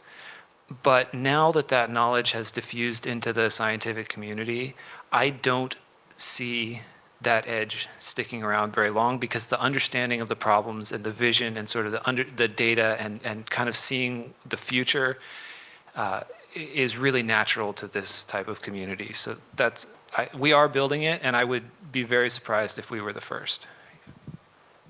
Thank you. Thank you. Next one, Niklas from Sweden. Thanks for very interesting presentations.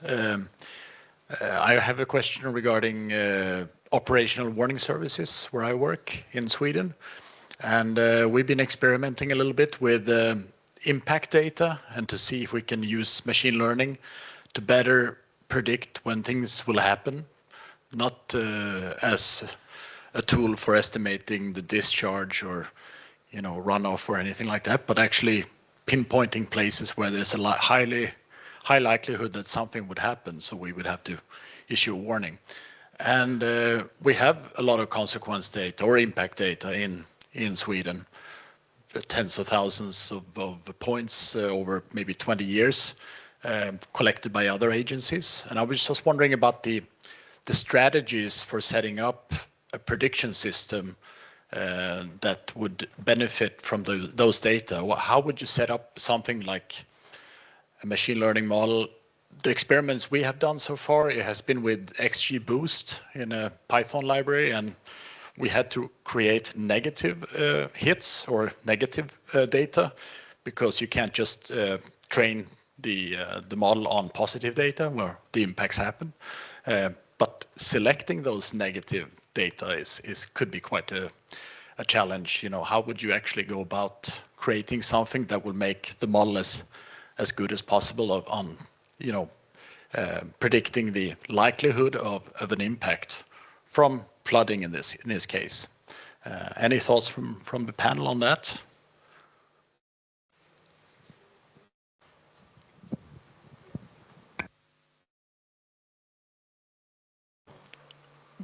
Do we have anyone? Yes, Elias, please. Firstly, to say hi to Niklas. We come from the same organization, different units though. Just to say that we recently completed a 4-year project called CLINT, and that was climate intelligence through AI. And together with some colleagues from the Politecnico di Milano, ourselves, and also from IHE Delft, we have been working on linking hydrometeorological indicators about drought to impacts.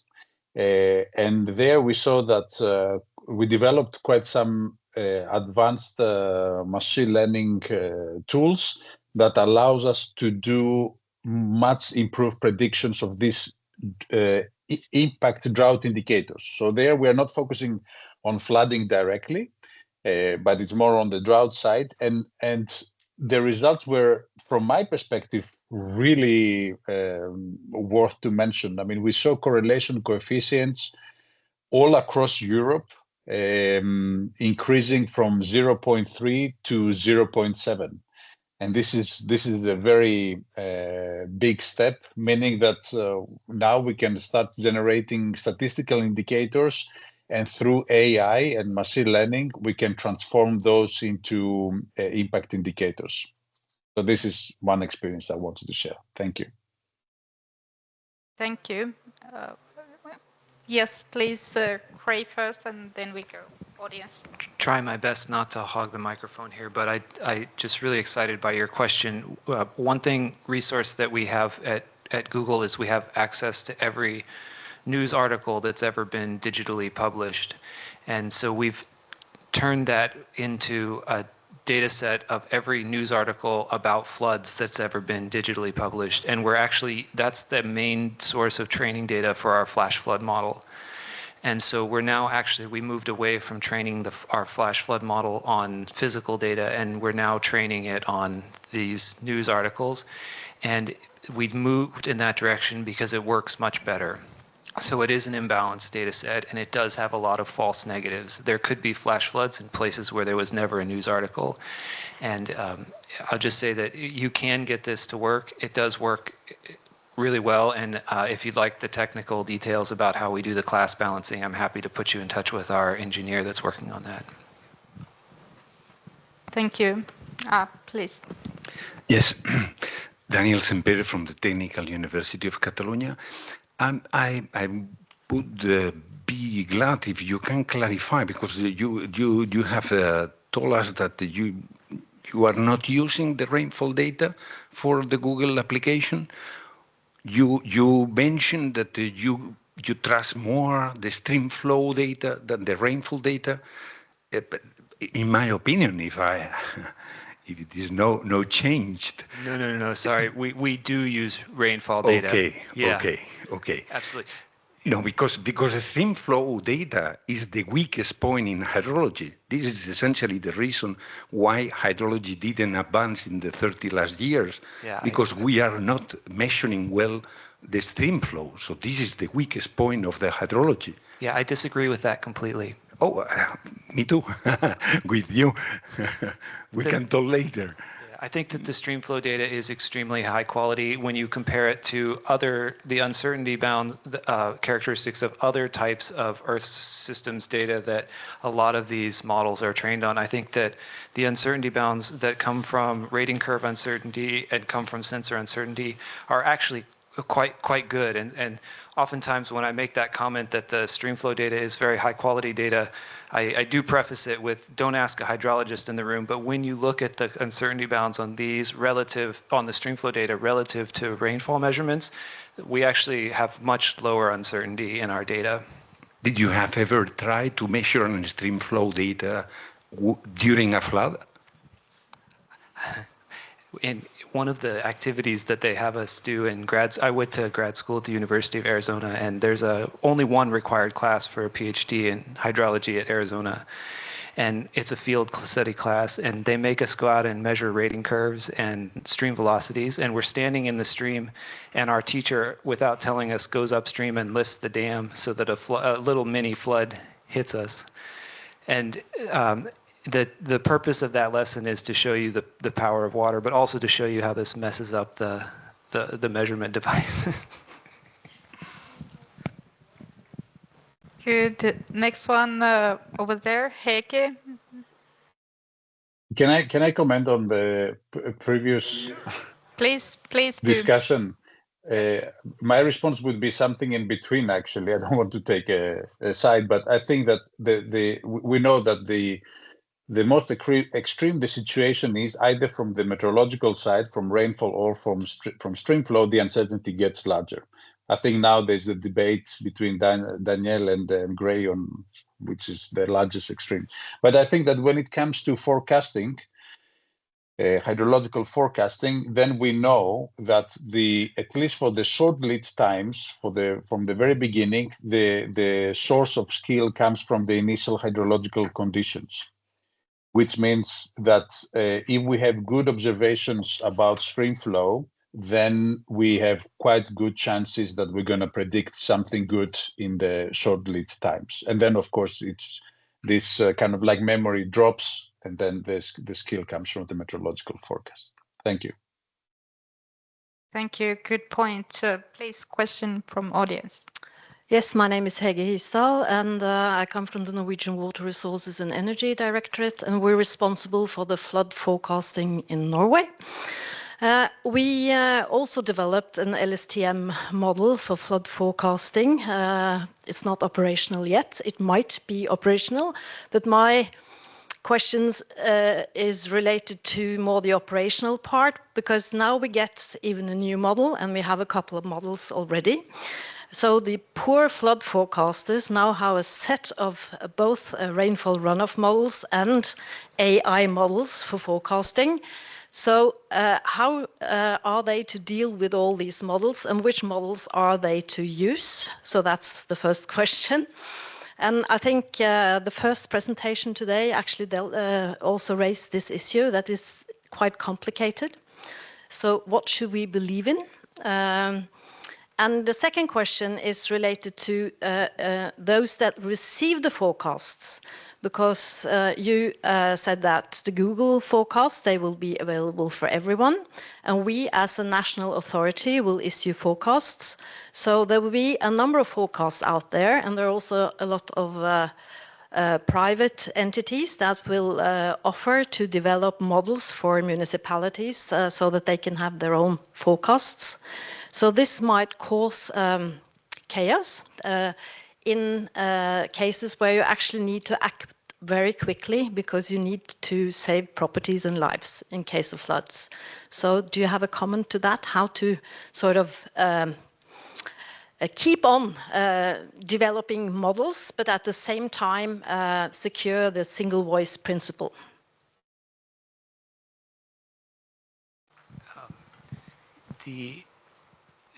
This question is very deep, and it's this is my favorite question.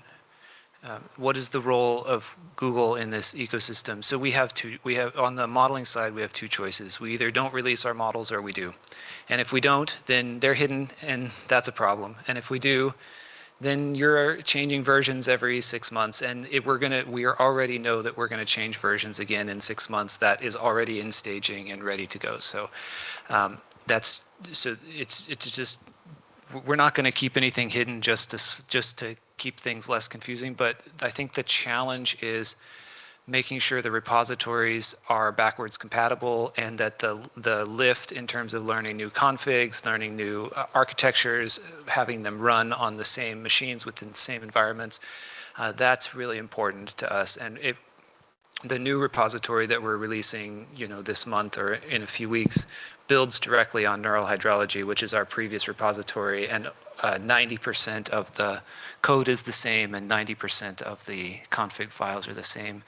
About the single voice principle, this is a problem, and I'm going to be just a little cynical here. I realize that I'm quite combative in this. I've been quite combative already once, so I'm going to do it again. The reason you're building LSTMs is because of papers that we published, right?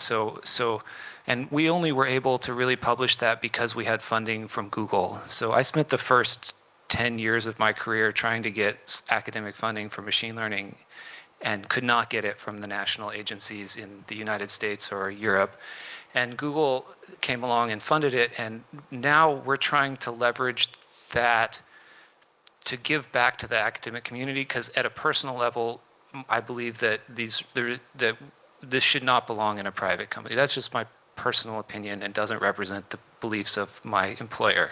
Okay, but we're stuck in a world where the technology was developed at a private company, and frankly speaking, it was developed at a private company because the hydrology community was lacked vision, frankly speaking.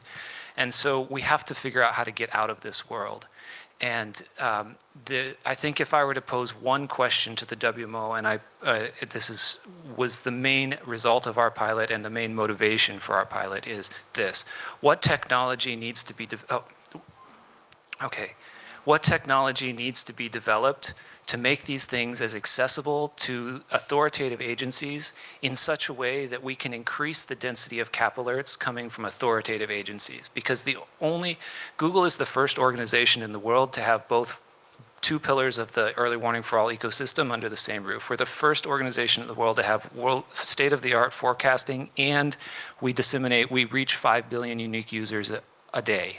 So we have both the largest dissemination system in the world and probably the largest collection of forecasting tools in the world now, or at least among them with ECMWF and NOAA. It is so easy for us to flip that bit. And if you put a bunch of Stanford graduates who are not meteorologists in a room and give them these two nuclear weapons, they're going to flip the bit that turns on this data stream of warnings from forecasts to alerts. And so what our job is as a community, us working with the WMO, is to understand how to put a piece of technology in between those two things that loops in the authorities in a way that provides ownership, right? So what does this technology look like in Rwanda? What does this technology look like in Germany? Okay, in Germany, nothing. We just absorb the CAP feeds. Problem's already solved. In Rwanda, it's not that simple, right? We're not getting CAP feeds from Rwanda, so the people that come to Google services in Rwanda aren't getting information from like they should be. There's a technology gap here. And what would be the most helpful thing from WMO leadership for us would be clear definition of what that technology gap looks like. What's not helpful, and what we get a lot, is basically, I'm going to say this a little cynically, WMO leadership telling us that we're doing something wrong because once that happens, the Stanford graduates, I have this debate on a daily basis, will say, we have information that will save lives. We've conducted multi-million-dollar studies that show the economic value of our flood forecasts in different developing countries around the world. We know exactly how much lives and property are saved by doing this. And if we sit on these, we're doing a moral harm. That's the counter argument. So, but the other side is that if a private company like Google starts owning major chunks of the early warning for all ecosystem, we're causing harm to capacity development efforts in the developing world, right? These are both true arguments. And what we really need from WMO leadership is clear guidance on how to deploy our two nuclear weapons, which are the giant suite of forecasting tools and the single largest dissemination system in the world, how to deploy them responsibly without hiding information from people, and also without compromising the ongoing capacity building efforts to build autonomous, local, national capacity in 8 places that don't have them. That guidance is lacking. Thank you. We are a bit behind schedule, but we could have one more question before going to... I need to go now. Please. Thank you so much for everything. Thank you. Thanks Thank you for very inviting much, me. Ricardo. Bye-bye. Bye, everyone. Bye. So do we yeah, Adina, please. Thank you very much to all the speakers today. And my question comes from my experience in discussing with a representative of national hydromet services in developing countries. And it goes in the direction of the last Grace comment. Like for years or for decades, I could say that national hydromet services considered research and academia as competitors for funds, for getting knowledge, and so on. I'm referring about the developing countries and less developed countries. So that's it. That is one of the reasons they didn't share the data for a long time. And now, from, let's say, my discussion in the last 2-3 years, they say, okay, we are now okay with the research organization and academia. We began to work together as is the normality. But now they find at the same table another competitor, and this comes from private company, exactly like Gray said. But what would be the message to send to this this organization?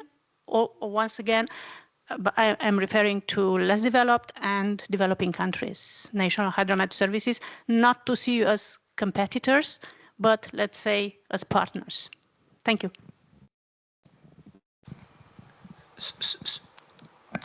No, I keep answering. I'm so sorry. I really, please interrupt me, Ilias, if you want to talk. I'm so sorry. I spend a lot of time working with National Hydromet Services in developing countries too, and this is a very acute and real problem. And my answer to that is this. I expect, this is a personal opinion, I have to say this is not representative of my employer, so I almost want to take my badge off, but I expect that Google will at some point lose interest in this project in some sense. It will stop being like a center project of Google Research, because Google Research will say there's no more transformative science to do, and now we're gonna devote less resources to this. So I don't think this is a long-term competitive situation from our company, but there will always be companies trying to sell weather forecasts, trying to sell hydrology forecasts or hydrology products. What we could do right now is we could set an example on how to do this responsibly and ethically, and I really think that that's a technology gap. I think there is technology that we can create right now that leverages the cheapness of running AI models, puts them in a forecast in a box, or puts them in some type of develops some type of technology, make it open so that no one can come in and later patent it and try to sell it, and develop a community of practice and a community of contribution around these open source systems, and develop the ecosystem now while we're at early stages, so that what we're really doing is we're still working on this as a capacity building project, but the barriers to the adoption, the barriers to setting up, it costs about $1 million to set up a sophisticated flood forecasting system for a few basins in a country. We can lower that cost to several orders of magnitude if we just understand the technology gap here. And if we develop that and we open source it and we build a community around it, I think we can at least reduce the risk of this problem. And again, I would really, really encourage the WMO to think about it from that perspective and give us guidance on what that technology gap looks like, because we have resources that we can start to build this, and we don't need, Google at the moment does not need money to do this. We don't need to charge for the product. So tell us now this year, help us do these surveys of these agencies to understand this technology gap now while we have the ad dollars to spend on this problem, and we will at least create some kernels. We will help create some kernels of open source tools that might set the tone for this ecosystem. I don't know. Thank you. Thank you. I think we need to conclude this session, but the coffee break is coming, so then we can continue discussions. And I thank all the presenters and participants for the excellent session we are having. And today's discussions have clearly shown that artificial intelligence is transforming the way we observe, understand, and make forecasts. So we can only imagine the pace AI has been developing currently and what will come in the future. So thank you for inspiring talks, everyone, and good discussions. And we can continue during the coffee break. And after coffee break, we will have a art program. So there will be a video shown, and also artists will connect online. So since we are a bit behind schedule, so let's keep a coffee break 20 minutes and come back 5 minutes past 5 and enjoy then art. And after that, there will be a poster session. Thank you very much.